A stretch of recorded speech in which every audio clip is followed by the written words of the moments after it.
Kontrol edelim diye bir aplikasyon, uygulama çıkardınız. Nasıl yararlanıyorlar bu uygulamadan?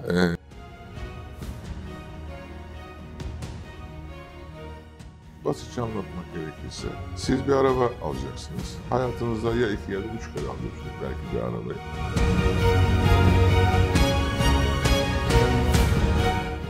Sadece o ilanda gördüğünüz araç doğrudur diye bilgi veriyoruz. Yani bir bilgi akışı sağlıyoruz.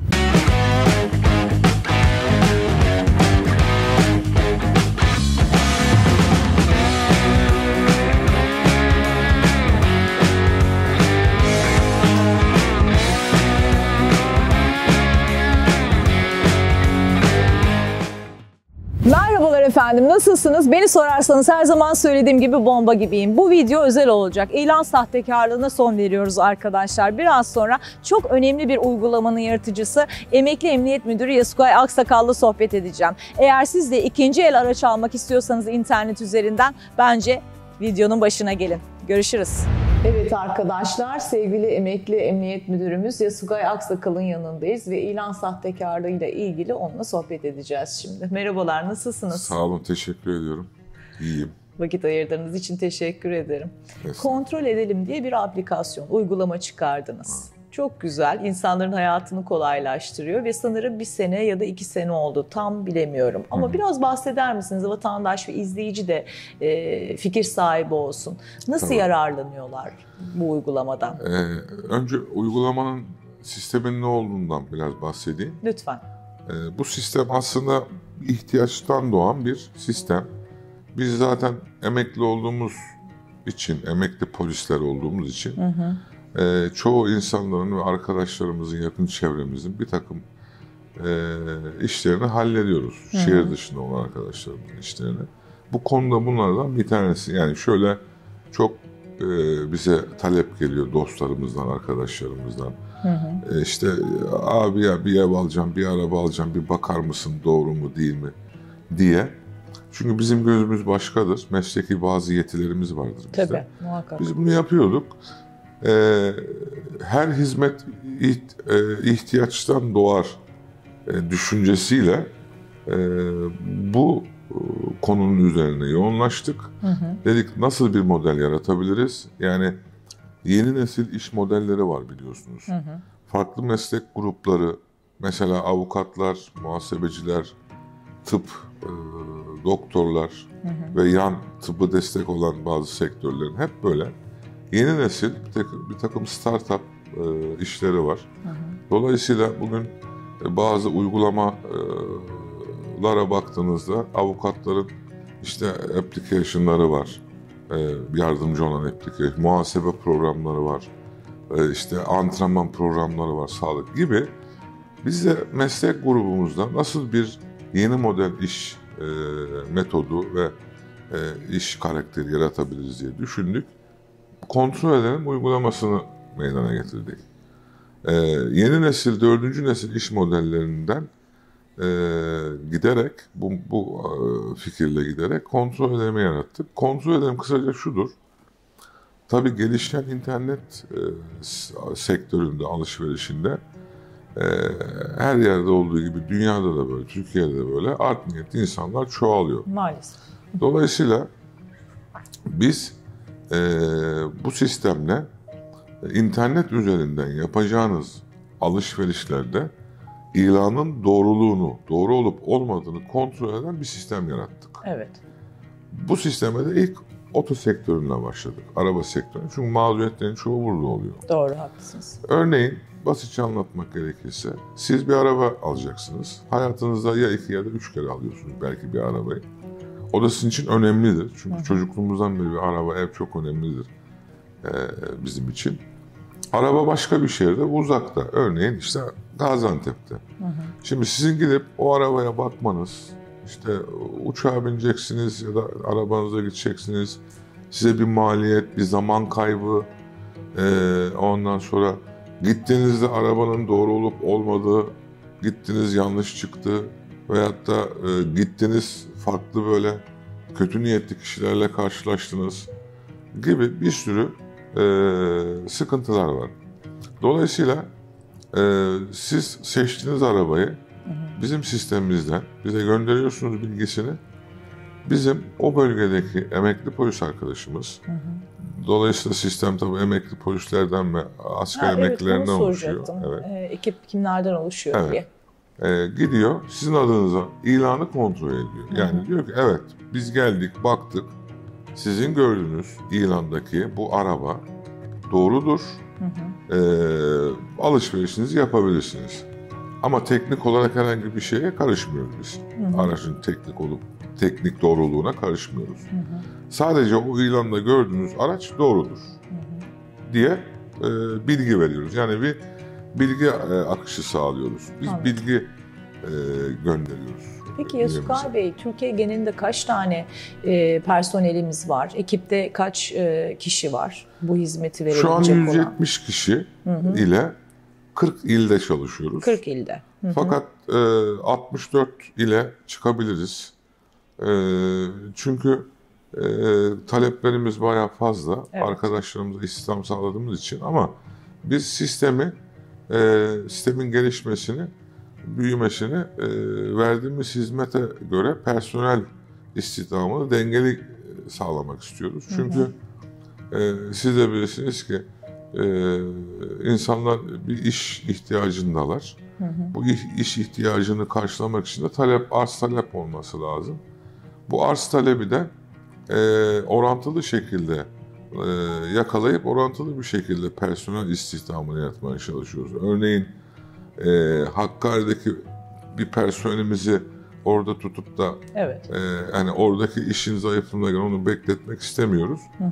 O sistemin tanınması, bilinmesi, güncellenmesi ve gelişmesine göre, o finansal potansiyeline göre biz de personel sayımızı ve şehir sayımızı arttırmayı düşünüyoruz. Aktif olarak site 2 senedir mi aktif? 3 seneyi mi buldu? 2 yıl, proje üstünde 3 yıldır çalışıyoruz. 2 yıldır aktifleştirdik. Fakat çok tanıtıma geçmeden sistemin eksikliklerini ve bizim eksikliklerimizi gidermek için, o entegrasyonu sağlamak için yavaş yavaş çalıştırmaya başladık. 1 yıldır da sistemi aktif ettik.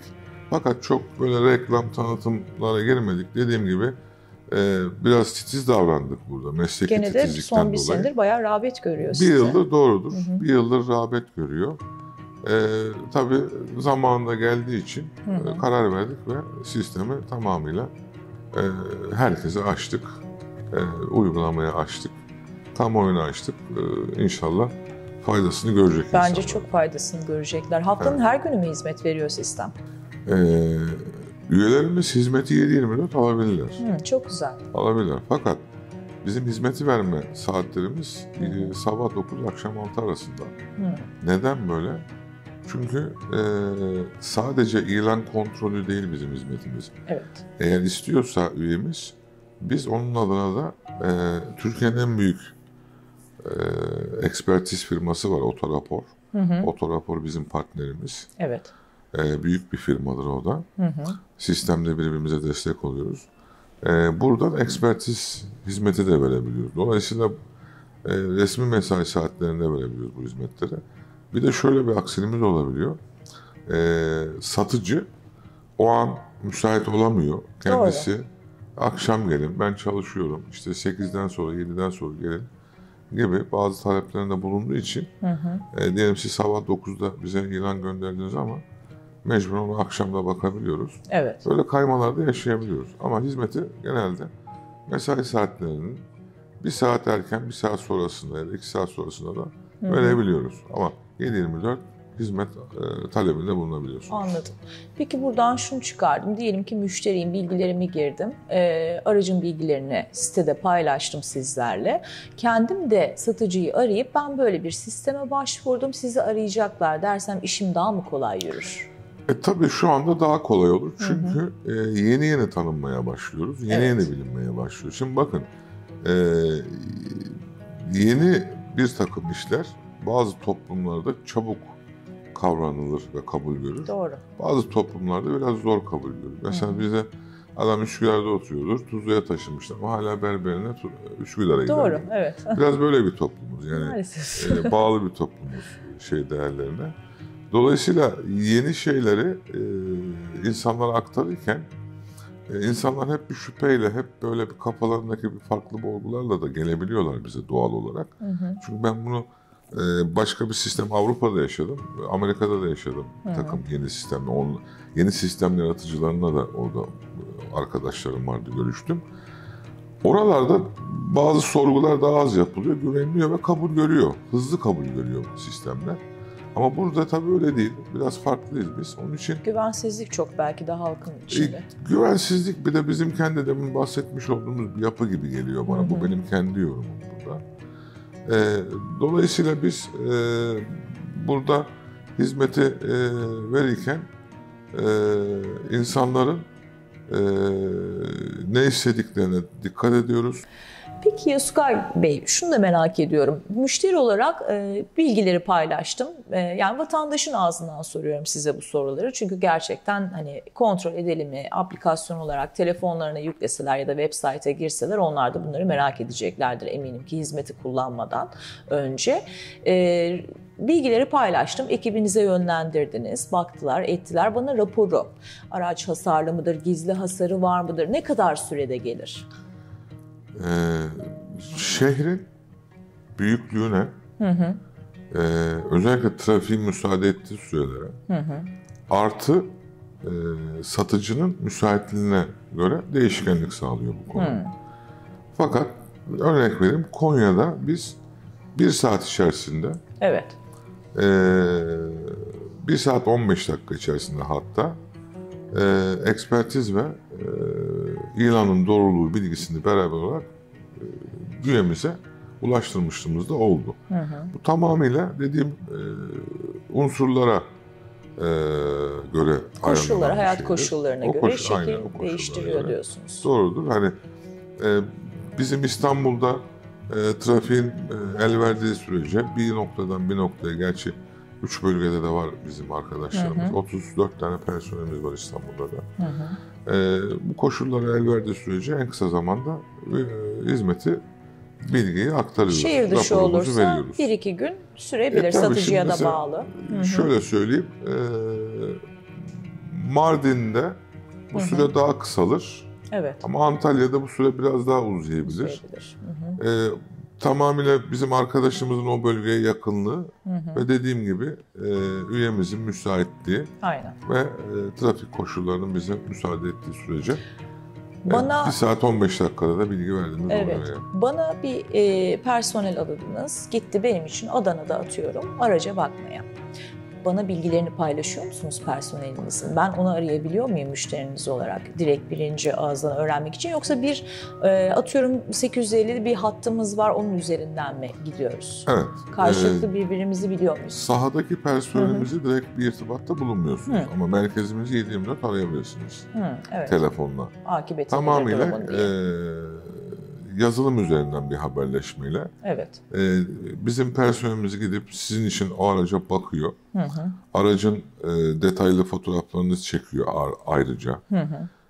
O şase numarasıyla ruhsatın fotoğraflarını çekiyor. Evet. Kendi gözünde şahsı inceliyor. Dolayısıyla size application üzerinden 30-40 fotoğraflık bir rapor yolluyoruz. Anladım. Geldik, baktık, araç budur. Hatta gözükmeyen bazı kusurlar da şunlardır diye. Anladım. Onları da gösteriyoruz. Hem size bu application üzerinden geliyor rapor anında, hem de mail olarak geliyor. Artı sistemde sadece ilan kontrolümüz yok. Hizmeti satın alırken hem ilan kontrolü yapın, hem de ekspertiz istiyorum. Ekspertiz de yapın bu aracı diye. Evet, 2 türlü görmüştüm ben de. Otorapor ya da normal kontrol diye. Doğru. 2 hizmet var. Doğru. İlan kontrolü ile ekspertizi yapın dediğinizde arkadaşımız hem ilan kontrolünü yapıyor, farklı fotoğraflar çekiyor. Artı otorapor şubesine gidip 20 sayfalık bir rapor halinde en üst düzey bir raporu, ekspertiz raporu, 20 sayfalık bir raporu size sistem gönderiyor. Yani size hem application üzerinden ilanın kontrol raporu geliyor, Süper. hem de Oto Expertise'in kendisinin yolladığı teknik analiz raporu geliyor. Bu hem uygulama üzerinden geliyor, hem Hem mail de olarak mail size olarak. geliyor. Peki ben okeyledim. Sorun da Okeylediniz. yok. Eğer Siz istiyorsanız, alıyor musunuz? tabii eğer istiyorsanız Takas Bank üzerinden yapılan alışverişlerle çok güzel bir uygulamadır Takas Bank. Çoğu kişi de bilmiyor bunu. Evet. Takas Bank üzerinden garantili alışverişlerde eğer istiyorsanız bize vekalet vererek oradaki arkadaşımıza. Evet, o meşakkatli bir süre. Yani vekalet verilmesi, bunlar da bir Aslında çok ayrıyetten. basit. Online üzerinden bunlar oluyor noterde. Ayrı bir bütçe içerisinde mi ilerliyor Tabii peki? bu üçüncü dediğim, eğer istiyorsanız sizin adınıza aracı biz alıp anlaşmalı olduğumuz firmalarla kapınıza getirelim diyoruz. Bunu da yaparken bu tabii mesafeye göre farklılık gösteriyor. Tabii, muhakkak. O mesafeyi tabii burada sizle irtibata geçiyoruz. Raporumuza göre beğendiğiniz bu aracı biz size getirtebiliriz. Fakat işte şu mesafeden şu kadar bir ücreti vardır. Anladım. Bu mesafeden bu kadar bir Sigorta, ücreti kasko vesaire yaptırıyor musunuz? Doğrudur. Bu nakliyelerin hepsi aracı sigorta ve kaskolu bir şekilde size ulaştırıyoruz. Süper, gerçekten hayatı kolaylaştırıyorsunuz. Sadece şu var, arabaya siz dokunmuyorsunuz. Ama şu anda artık Evet. internet üzerindeki alışverişlerde Hiçbir şeye dokunmadan. veriler çok önemli. Teknik analizler çok önemli. Doğru. Doğruluğu çok önemli Doğru. yani. Çünkü bugün siz gidip marketten alışveriş yapıyorsunuz eve giderken. Ama eve gittiğinizde unuttuğunuz bir şeyi başka bir application'lardan Alıyoruz. ben 5 tane soda alacaktım, unuttum. Onu tekrar alabiliyorsunuz. Ya Aynen da öyle. hiç dokunmadığınız bir şeyi, bir ürünü, elbiseyi sade bakarak isteyebiliyorsunuz. O niye? O çünkü istediğiniz, talep ettiğiniz o internet sitesi ya da o ürün markasına güveniyorsunuz. Aynen. Dolayısıyla dokunmadan onu alabiliyorsunuz. İşte burada biraz o ataerkil yapılar devreye. Ben dokunmadan almak istemem. Tabii bu artık üyenin kendi bileceği iş. Bazıları da öyle söylüyor. Ama bizim dediğimiz gibi ilk etapta biz bu ilandaki bu resimler, bu araç doğrudur, ilan doğrudur. Gelin isterseniz bakın, alın. Evet, ben kendim gelip bakacağım diyenler de oluyor yani. Evet. Ya şöyle bir problem oluyor mu? Oluyorsa nasıl bir sistem işliyor? Diyelim ki girdim. Bilgileri paylaştım. Bir saat geçti. Biz bayanlar fikir değiştiren insanlarız maalesef. Para iademi geri alabiliyor muyum sistemden? Tabii iade edebiliyoruz. Şu var yalnız. Şimdi bunu daha 3 gün önce yaşadık. Bir dolandırıcılık konusuydu bu. Evet. Şimdi siz bize diyorsunuz ki şu ilana bakar mısınız? Evet. Biz gidiyoruz o ilana bakmaya, fakat satıcı denen kişi bizle görüşmüyor. Arabayı göstermiyor. Biz fotoğraf çekemiyoruz, göremiyoruz. Biz orada kanaat getiriyoruz ki artık siz bize güveneceksiniz. Evet. Bu araba, şahıs doğru bir şahıs değildir.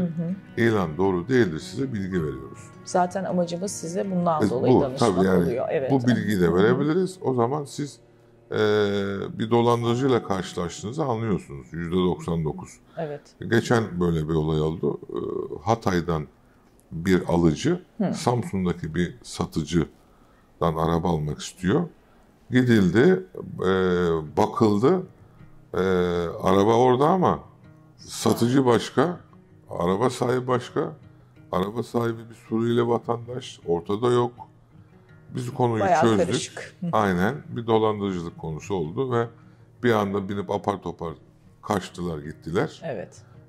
Tabii biz gerekli yerleri bildirdik ama o bizi ilgilendiren bir konu değil artık. Yani Tabii, o doğru. adli mahkemeye Bu giden bir sistemin konu. Ve emekli polis... 159 liraya biz o beyefendiyi kurtardık oradan yani. Süpersiniz. Öyle yaşadık, 8-9 olay yaşadık yani. Onun için diyorum işte bu sistemin emekli polis memurlarıyla, değil mi? Çünkü Evet. sizin ekipte ekspertizler var. Otorapor sisteminden personel Evet, var. evet. Sizin gibi meslektaşlarınız var. Doğrudur. Olması çok güven verici. Ya bizim sistemimizde arka planda emniyet müdürü arkadaşlarımız, emekli polis arkadaşlarımız, bazı jandarma emeklisi arkadaşlarımız, askerden emekli arkadaşlarımız sistem içerisinde mevcut.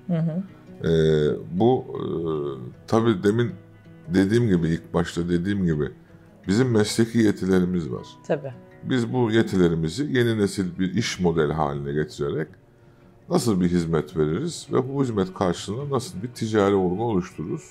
Onu düşündük ve bunu kurduk. Vallahi çok iyi düşünmüşsünüz. Evet. Peki bu mesleki deneyimlerinizden yana ben son bir soru sormak istiyorum size. Buyurun. İzleyicim de aydınlansın. Biz artık pandemi sonrası Yasugay Bey bir saç fırçasını bile artık internetten almaya başladık. Ne önerirsiniz vatandaşa dolandırılmasınlar diye? Neye dikkat etsinler internette? Tamam araç üzerinden gittik ama genel olarak bir öneride bulunursanız sevinirim. Ya şimdi aslında şöyle, bu dünyanın bir sorunu, suç biraz daha önde gidiyor. Maalesef. Dolayısıyla dikkat etmeleri gereken biraz araştırmaları lazım. Çünkü bir araba satın alacaksınız. Bu az bir para değil. Tabii. Yani bu tür dolandırıcılıklar nasıl oluyor? Biz bunun için yine bu şekilde kendimiz de bir YouTube kanalından bazı dolandırıcılık hikayelerini anlatmaya çalışmayı düşünüyoruz. Yine sitemizden bazı bilgiler vermeye çalışacağız. Genel olarak anlatmak gerekirse dolandırıcılık metotlarını biraz internetten araştırarak ne tür bir dolandırıcılıklar olduğunu, ne yapıldığını biraz bilerek gitmeleri lazım. Çünkü hani biz yardımcı olalım ama biz kime yetişebileceğiz? Doğru, haklısınız. Yani adli olay olmadan önce tedbirlerin alınması lazım. İnsanların biraz bilinçlenmesi lazım. Şimdi o kadar metot dolandırıcılık teknikleri var ki şimdi ben size bunu anlatmaya kalksam belki bir yarım saatimizi alacak. Dolayısıyla ben süzerek ve genel anlamda bir şeyler anlatmaya çalışıyorum. Ki benim bile evimi 2 ay önce dolandırıcılar arayarak polis olduklarını söyleyerek bir şeyler dediler. Ben de onlara bir cevap verdim. İşte ya anladı işte şerefsiz gibi bir şey dediler. Kapattılar telefonu. Bu çünkü bu tür insanlar hasta olduğu insanlar, dolandırıcılar. Kendilerini tedbir amaçlı, yani biz şunu diyoruz son olarak cümlemiz, aldığınız tedbirler kadar güvendesiniz. Doğru. Biz bu tedbirlerden bir tanesiyiz. Şu an Amerikan başkanının korunma oranı %35'tir. Hiçbir zaman hiç kimse ben sıfıra indirdim bu oranı diyemez. Biz bunu minimize etmeye çalışıyoruz. Hem bir kamu hizmetlisi olarak eski, kamuya insanlara verdiğimiz hizmeti aynısını burada da devam ettiriyoruz. Zaten bu işi yapan insanlardık biz. Mesleğimizin karakterinde bir ticari modelle bu insanların dolandırılma, kandırılma oranlarını en aza indirmek için biz bu sistemi yarattık. İnşallah da başarılı olacağız ve olduk da. Bence oldunuz. Tabii biz şunu hani diyemiyoruz, biz %100 tamam bu işi bitirdik, mümkün değil. Çünkü devlet başa çıkamıyor bunlarla. Çünkü devletin sistemi ağır yürür ama kesin yürür. Bunlar güncelleniyorlar. Doğru. Şimdi bakın komik bir şey söyleyeyim ben size. Bundan bir sene önce Almanya'da bir emniyetçiler gitti, bizim arkadaşlarımız, toplantı oldu.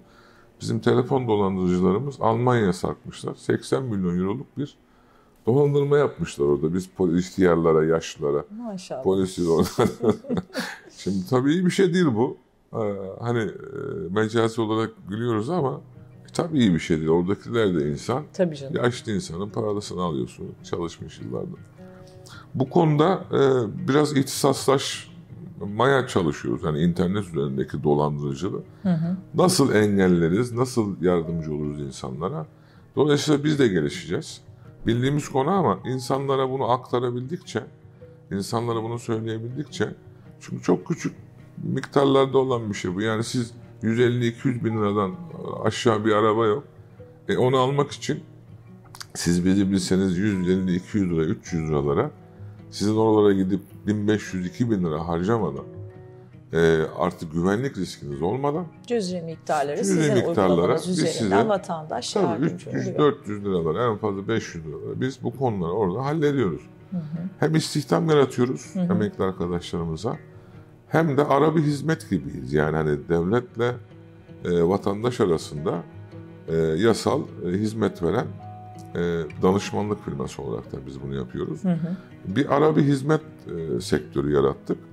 İnşallah güzel olacak. İnsanlar da bizi bildikçe, sizin sayenizde tanıdıkça, bizim kim olduğumuzu, ne yaptığımızı öğrendikçe mağduriyetleri azalacak diye düşünüyorum. İnşallah. Biz de size vatandaş olarak teşekkür ediyoruz böyle bir uygulama Ben de yaptığınız teşekkür için. ederim. Vakit ayırdığınız için de teşekkürler tekrardan. Sağ ol, eyvallah. Ben teşekkür ederim. Çok sağ ol. Arkadaşlar bir başka videoda görüşmek üzere. Umarım beğenmişsinizdir. Sizi seviyorum. Görüşmek üzere.